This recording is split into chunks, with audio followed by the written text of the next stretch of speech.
السلام عليكم. طبعا اليوم كانت رحلتنا إلى قصر الملك غازي. يقع قصر الملك غازي في الديوانية قضاء الدغارة.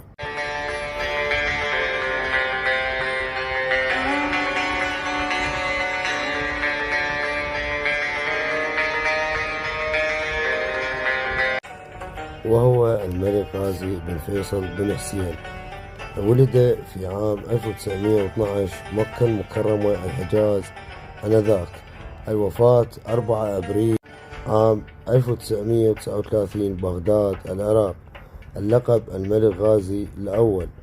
الفترة الملكية من 8 سبتمبر 1933 حتى وفاته في 4 أبريل 1939،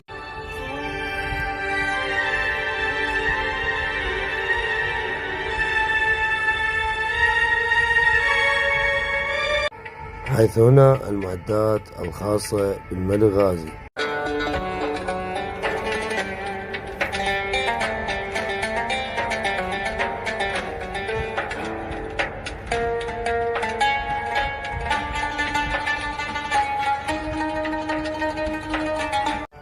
كان والده الملك فيصل الأول أول ملوك العراق.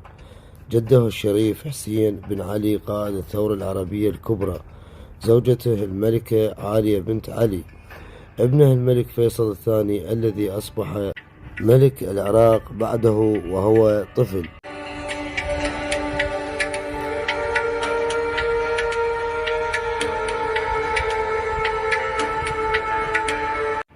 وقد نشأ في بيئة ملكية وانتقل مع عائلته إلى العراق بعد تأسيس المملكة العراقية عام 1921. درس في كلية هارو البريطانية.